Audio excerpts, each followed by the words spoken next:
কষ্ট পাচ্ছে। আমি কত গ্রামে কত নগরে ঘুরলাম, কেউ আমাকে এক মুষ্ট ভিক্ষা দিল না দোকানে। আমাকে শেষ পর্যন্ত ভিখারিনী বলে দাঁড়িয়ে দিয়েছে দোকানে। আমাকে দয়া করে কিছু চাউল বাকি দাও, আমি কাল তোমার ঋণ শোধ করে দিয়ে যাব। দোকানি বলছে আমি বাকি দিতে পারবো না। তখন ধরা বলছে দোকানি দয়া করে কিছু বাকি দাও না, দাও।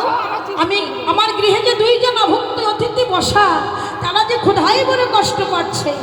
দোকানি বলছে ধরা আমি বাকি দিতে পারি, কিন্তু তোমার কাছে কি কিছু বন্ধক খাওয়ার মতো জিনিস নেই?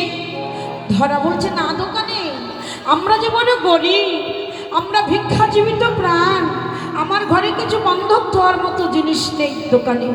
তখন দোকানি বলছে ধরা তুমি যদি আমার কাছে কৃষক অঙ্গীকারে আবদ্ধ হতে পারো, তাহলে তোমার অধিক সেবা করার যা কিছু চাউল ডাল লাগে আমি সমস্ত কিছু তোমাকে দিয়ে দেব। তখন ধরা বলছে তাই করবো দোকানি। দোকানি বলছে ধরা এই সত্য। ধরা বলছে দোকানি সত্য। দোকানি আবার বলছে ধরা এই সত্য। ধরা বলছে দোকানি এই সত্য।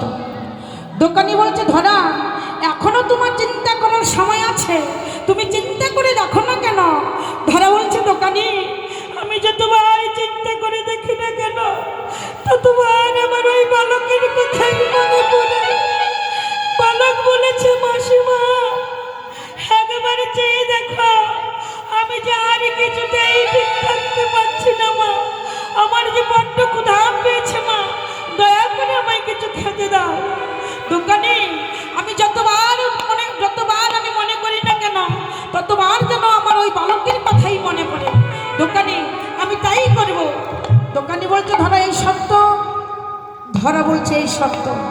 দোকানি বলছে ধরা এই সত্য। ধরা বলছে এই সত্য। তখন দোকানি বলছে সাক্ষী থাকো আকাশ বাতাস, সাক্ষী থাকো গ্রহ তারা, সাক্ষী থাকো চন্দ্র সূর্য, ধরা আমার কাছে কৃষক অঙ্গীকারে আবদ্ধ হয়েছে। নিতাই বল হরিবল হরিবল।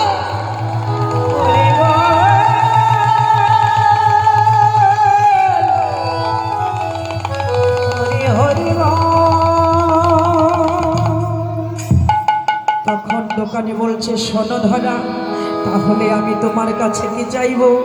ওগো শোনো শোনো ধরা, এই হলো মমধরা, হইতে না সে গো গেলা রে ধরা।